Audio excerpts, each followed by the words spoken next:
They're taken sometimes with charm, sometimes with money, and sometimes with a whisper campaign so quiet, even the studio pretends it didn't happen. But this time, someone talked. Someone finally broke.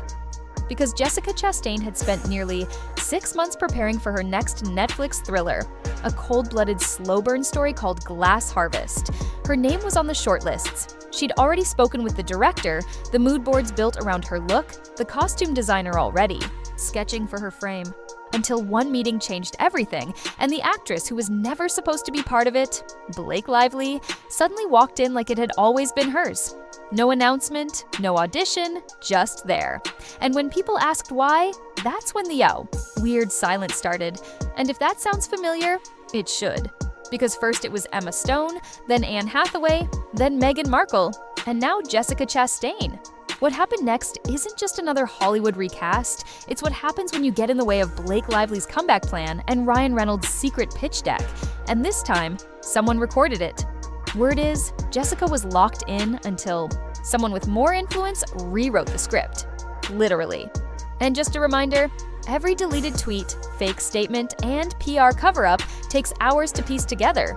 If you want to help this channel keep going, hit that join button and become a member. We'll keep exposing what they won't. Jessica wasn't angry? Not yet. She just thought it was a mistake. Maybe casting got confused. Maybe there was another project. Maybe Blake Lively was attached to something else.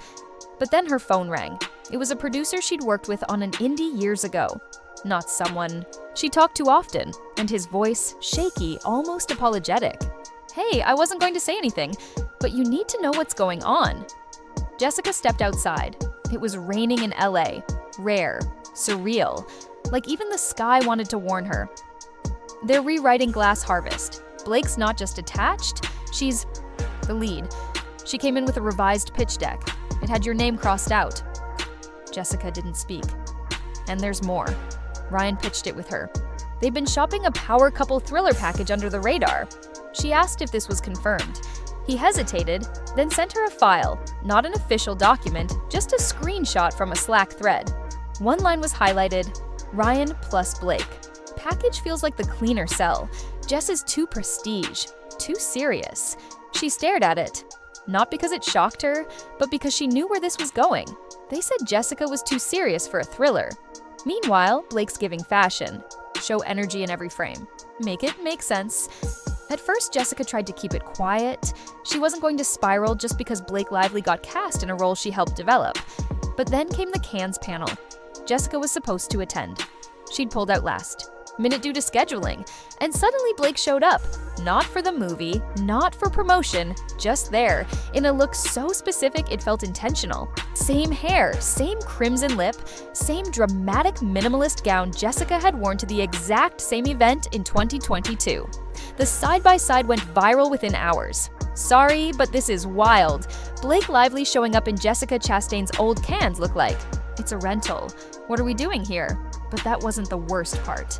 Because 3 days later, Blake did a podcast, and she used a phrase Jessica had coined during her press run for the eyes of Tammy Faye. I think what makes a performance authentic is when you're not chasing the moment. You're just letting it find you. Jessica had said that in a Vanity Fair behind-the-scenes reel in 2021. Fans remembered, and they were furious. Copycat or coincidence? Fans call out Blake Lively for reusing Chastain quote. A new podcast appearance? Jessica didn't comment. She didn't need to, because the internet started doing it for her. Jessica's team had already filmed the first round of promo for her Netflix thriller. Press junkets, Q&A panels, late-night segments, everything was locked.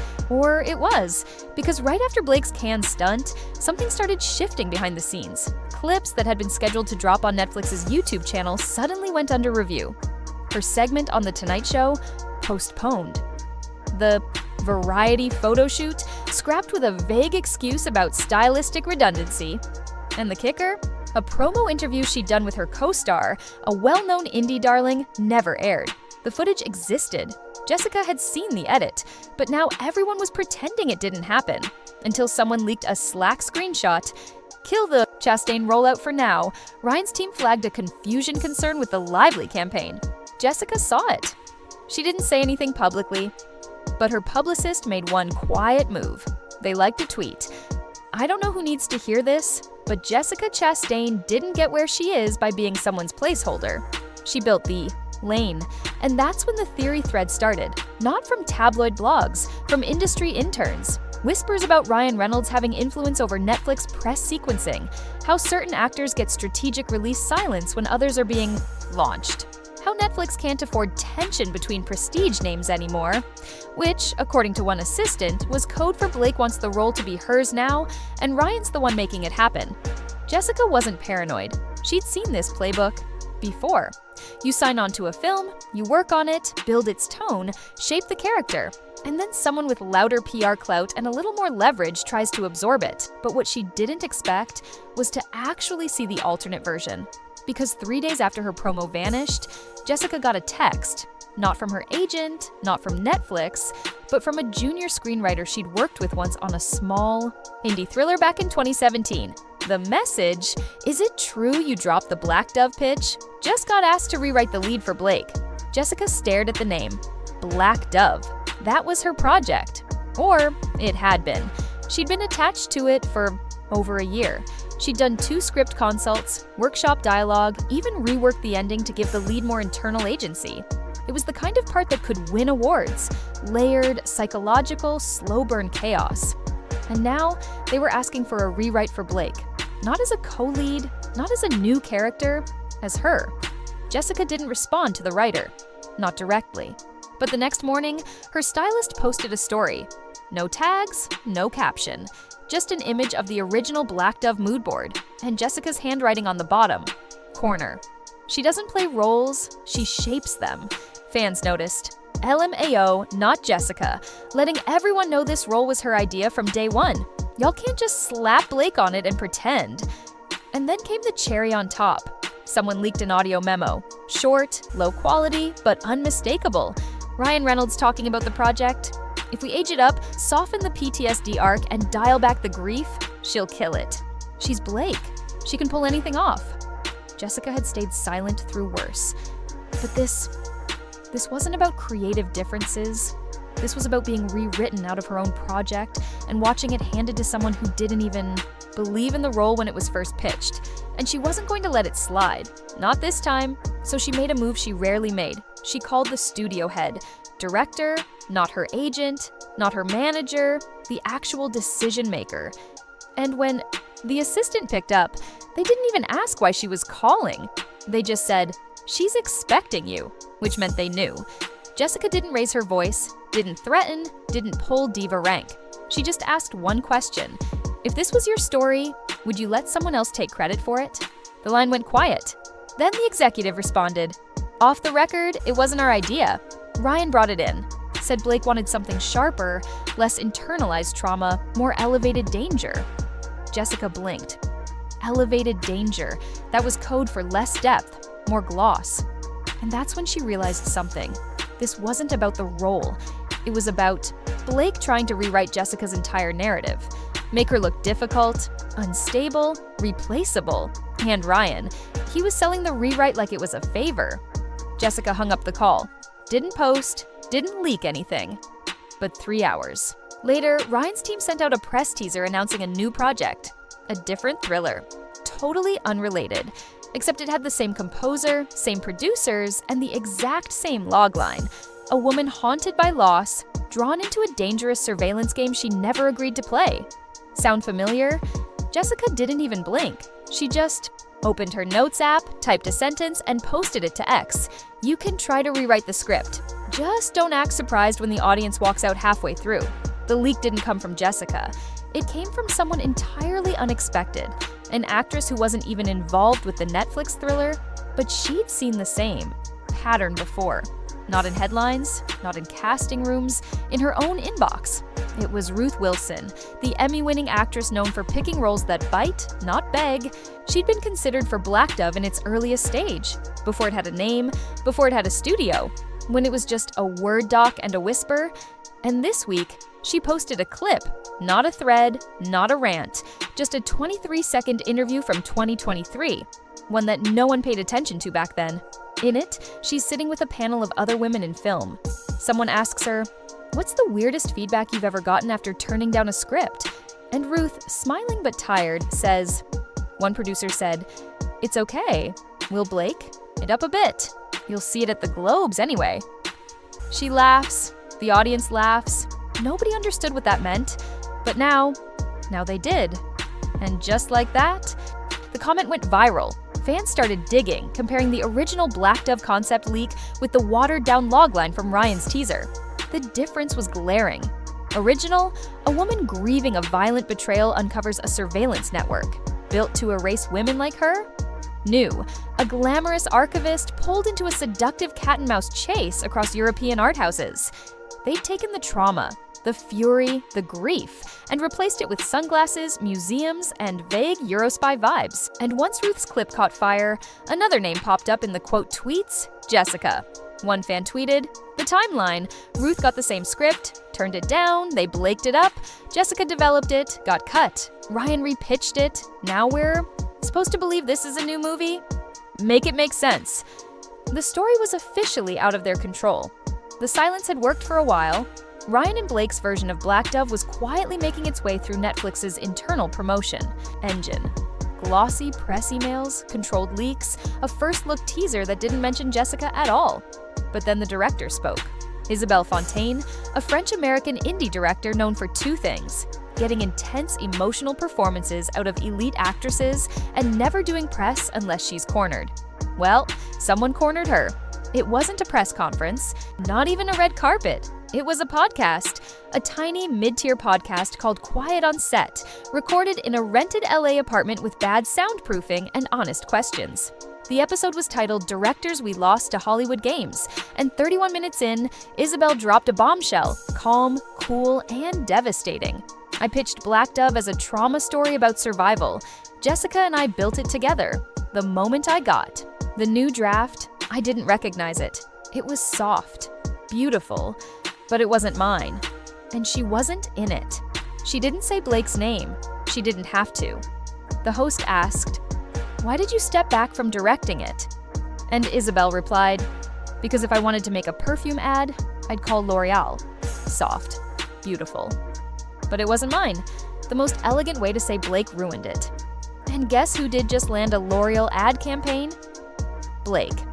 People started comparing her recent photo shoot with the now public storyboards of Black Dove's original tone, the lighting, the vibe, the detached aesthetic. It was too close. Fans weren't mad she took the role. They were mad she diluted the message.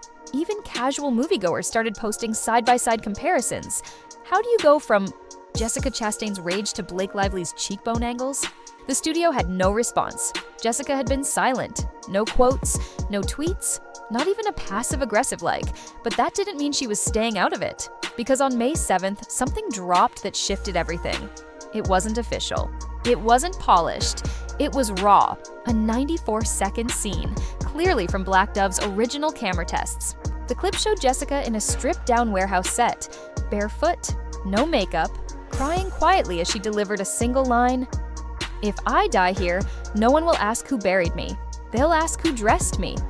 That wasn't in the new script, but it was unforgettable. The clip was leaked anonymously on a private Vimeo link. No branding, no timestamps.